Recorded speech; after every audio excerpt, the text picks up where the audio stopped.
નારી સશક્તિકરણ મતલબ સ્ત્રીઓને સશક્ત કરવાની છે. શું આપણે બધા સશક્ત નથી? આપણે બધા સશક્ત નથી? જો આપણાથી કામ થતું હોય, આપણે કંઈ સારું વિચારી શકતા હોય, મતલબ આપણે સશક્ત છીએ જ. આ તો શું છે, આજના જમાનામાં કહેવાય છે શું કે સ્ત્રી પુરુષના સમોવડી છે. ભાઈ આપણું સ્થાન કે આપણી સરખામણી કરવાની પુરુષોમાં તાકાત જ નથી.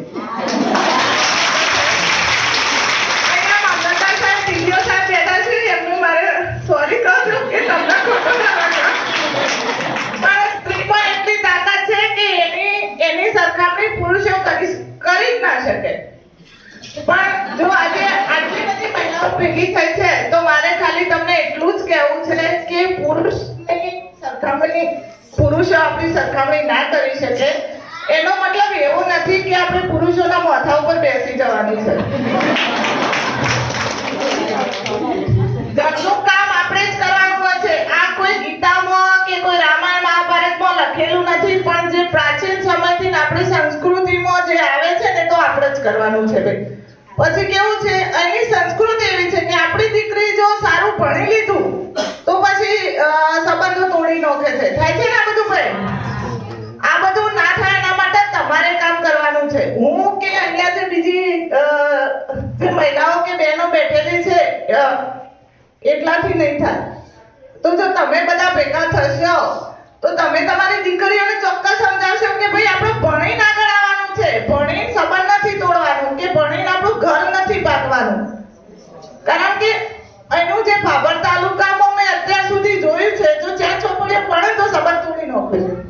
પછી તમે જો છોકરીને 8મા 10મા સુધી ભણાવો ને એટલે છોકરીઓ બીજા છોકરાને લઈને ભાગી જાય છે. હવે થાય છે ને આ બધું? તો જો આ બધું ના થાય, તમારી છોકરીઓને શિક્ષણ તમારે જ આપવાનું છે. સ્ત્રી સશક્તિકરણનો મતલબ શું છે કે આપણે જાતે તો સશક્ત થવાનું છે, પણ આપણા કુટુંબને સશક્ત કરવાનું છે. જો આ પુરુષોમાં એટલી બુદ્ધિ નથી કે આપણી દીકરીનો છોકરીનો પિતા, ભાઈ આ મજાક નથી, સાચી વાત કહું છું. પુરુષ ક્યારે એક બાપ પોતાની દીકરીને જેટલું નહીં સમજાવી શકે ને એટલું એની માં સમજાવી શકશે.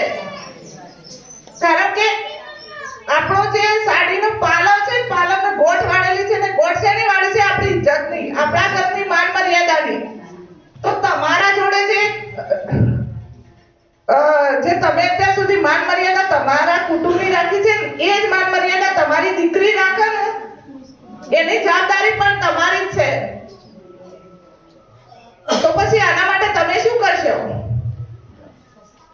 તમારી દીકરી તમારી જેમ જીવે એવું નથી કે પરિવર્તન તો સંસારનો નિયમ જ છે. હા, પરિવર્તન તો લાવવાનું છે, પણ પરિવર્તન કઈ રીતે લાવવાનું છે? હા તો ભાઈ સારા સંસ્કાર આવશે ક્યાંથી? સારા સંસ્કાર હંમેશા પરિવારમાંથી જ આવે. કોઈ બહાર વેચાતા કિલો 2 કિલો નથી મળતા ભાઈ. હા, સારા સંસ્કાર પોતાની માં જ આપી શકે. પોતાની માં, પોતાની કાકી, પોતાની ભાભી અથવા પોતાની મોટી બહેન જ આપી શકે. અને જો પોતાની બહેન, પોતાની માં, પોતાની ભાભી, પોતાની કાકી જ્યારે સંસ્કાર આપતી હોય તો સૌથી પહેલા એને એ સમજવાની જરૂર છે કે મારી દીકરી આખો દિવસ બહાર જાય છે તો કરે છે શું?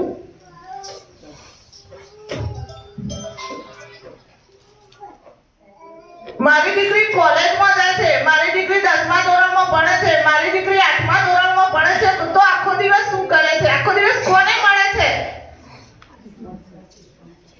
પછી સ્કૂલમાં એના ટીચરો કેવા છે, સ્કૂલમાં એની મેડમ કેવી છે, આ બધું જોવાની જવાબદારી તમારી છે ભાઈ. તો જો તમે એના ઉપર ધ્યાન આપશો, રાત્રે વધારે 1 કલાક, ખાલી 1 કલાક તમે તમારી દીકરી પાછળ કાઢશો તો મને નથી લાગતું કે તમારી દીકરી ક્યાંય બહાર જાય. મને અત્યારે ભાભર તાલુકામાં 5 થી 5.5 મહિના થયા છે, વધારે સમય નથી થયો. તો પણ એમાં 15 થી 20 છોકરીઓ એવી કે જે 15-17 વર્ષની છોકરીઓ ભાગી જાય છે. 15 થી 17 વર્ષની છોકરીને એવી નથી ખબર હોતી કે મારું સારું શું ખરાબ શું. તેમ છતાં એવા લુખ્ખા લફંગા જોડે ભાગી જતી હોય છે. એનું કારણ શું હોય છે કે ભાઈ એના ઘરમાં શિક્ષણ નથી. તો જો તમે બધા આજે આટલા બેઠા છો, આંગણવાડી કાર્યકર્તાઓ, આંગણવાડી બહેનો પછી આશા વર્કરો છો ભાઈ, આ બધા જ છો ને? હા, એટલે આંગણવાડી કાર્યકરનો મતલબ શું છે? તમારે તો સૌથી વધારે તમે તો પાયામાંથી શિક્ષણ આપી શકો ભાઈ.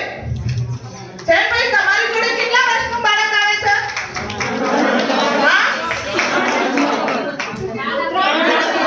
હા, તો 3 વર્ષનું બાળક જો તમારી જોડે આવતું હોય તો 3 વર્ષના બાળકને શું ખબર પડે છે?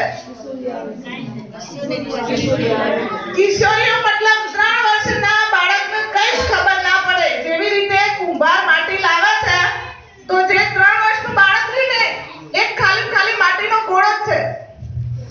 એ માટીના ગોળામાંથી તમારે કોડિયું બનાવવું હોય, માટલી બનાવવી હોય કે પછી પેલો કુંજો બનાવવો હોય, એ તમારામાં છે. જો કુંભાર માટલીએ બનાવે છે, કોડિયું પણ બનાવે છે, મતલબ કોઈ પણ અલગ અલગ વાહન બનાવે છે, તો જો 3 વર્ષનું બાળક તમારા જોડે આવે છે તો તમે એને ધારો એ બનાવી શકો. તો બસ મારી તમારા આટલી બધી જો મોટા પ્રમાણમાં મહિલાઓ ભેગી થઈ છે તો એક જ વિનંતી છે કે તમારી છોકરીઓને ભણાવો.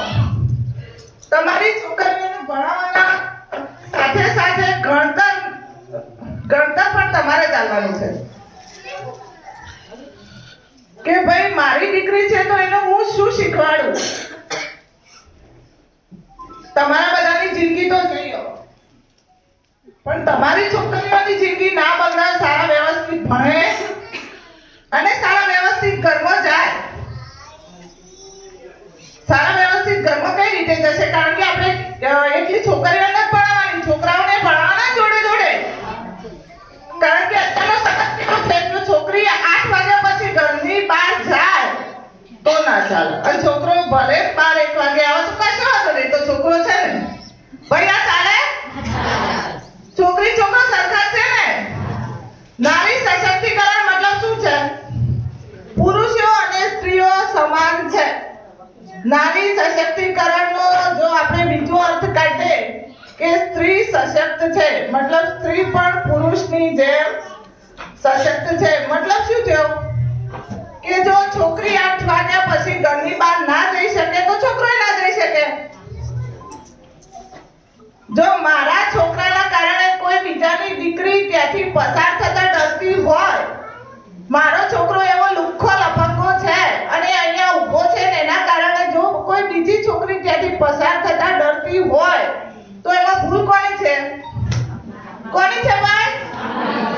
બસ જો આટલું તમને ખબર પડી જશે કે મારે મારી છોકરી નથી સુધારવાની, છોકરા પણ સુધારવાના છે જોડે જોડે, તો સમાજમાં ક્યારેય કોઈ ખરાબ અસર નહીં પડે, કોઈની છોકરી નહીં ભાગી જાય. પણ આ બધું કરવાનું કામ તમારું છે. કારણ કે સૌથી સારામાં સારી વાત એ છે કે તમારા જોડે 3 વર્ષનું બાળક આવે છે. તમારા ખાલી પગાર લેવા માટે નોકરી નથી કરવાની બહેનો, તમારા સમાજનું ઘડતર પણ કરવાનું છે. એટલે જો આજનો જે આ કાર્યક્રમ છે નારી સશક્તિકરણ, નારી સ્નેહ મિલન જો સશક્ત કરવો હોય તો ખાલી આટલું વિચારજો કે પોતાની દીકરીઓને સાચી સમજણ આપો. બસ તમે ભણવા તો મૂકો જ છો, તમે ભણવા મૂકો એટલે એની સ્કૂલ બેગ, એનો ચોપડો, એના માટે ડ્રેસ, યુનિફોર્મ, એના બધાનો ખર્ચો તો તમે કરો જ છો, પણ સાથે સાથે સમજણની ગાંઠ પણ બાંધીને આપો. તો તમારી છોકરી તમારી માન મર્યાદા લઈને ઘરની બહાર નીકળશે તો ક્યારેય કોઈની સામે નહીં જોવો અને સારી રીતે ભણશે અને સારી રીતે આગળ વધશે. બસ એ જ વસ્તુ.